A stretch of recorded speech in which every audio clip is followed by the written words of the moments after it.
नमस्कार मित्रांनो, मी प्राचार्य डॉक्टर चंद्रसेन कोठावळे, शिवछत्रपती महाविद्यालय पातोड। आज 21 जून आंतरराष्ट्रीय योग दिन।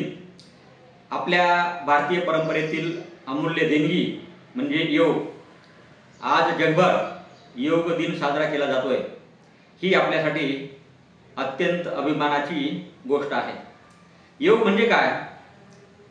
योग हा शब्द संस्कृत मधील यूज या धातूपासून तयार झालेला आहे, ज्याचा अर्थ जोडणे असा होतो। शरीर, मन आणि आत्मा यांचे एकत्रीकरण म्हणजे योग होय। योग म्हणजे केवळ वाकणं मुरडणं नाही। योग म्हणजे आपल्या शरीराची शुद्धी, योग म्हणजे मनशांती, योग म्हणजे चांगल्या सकारात्मक विचारांची वाढ करणे आणि योग म्हणजे निरोगी जीवनशैली जगणे होय।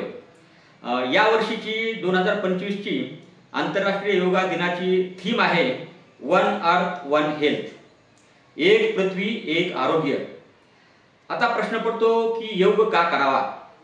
आजच्या धावपळीच्या जीवनामध्ये तणाव, चिंता, अस्वस्थता, वाईट आहार, अनियमित झोप या सर्व गोष्टी आपल्याला त्रासदायक ठरत आहेत।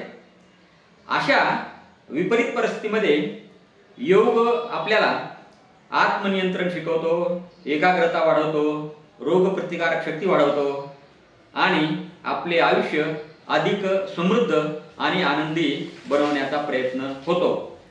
माझा अनुभव सांगतो। मी स्वतः गेली अनेक वर्ष रोज सकाळी योगाभ्यास करतो, प्राणायाम करतो, सूर्यनमस्कार, ध्यान। यामुळे माझ्या शरीरामध्ये उत्साह असतो, मन शांत आहे आणि निर्णय घेण्याची क्षमता अधिक वाढलेली आहे। मी हे स्वतः अनुभवले म्हणून सांगतो आहे।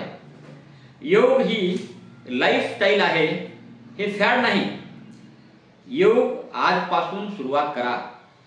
मित्रांनो, योग शिकायला खूप उशीर झालाय असं कधीच म्हणू नका। आजपासून 5 मिनिटं असेल, 10 मिनिटं असेल, सुरुवात करा। एक दिवस ती तुमची सवय होईल आणि मग तो तुमच्या आयुष्याचा भाग बनेल। पंतप्रधान, आपल्या देशाचे माननीय पंतप्रधान नरेंद्रजी मोदी म्हणतात, late yoga B bridge between you and your inner self.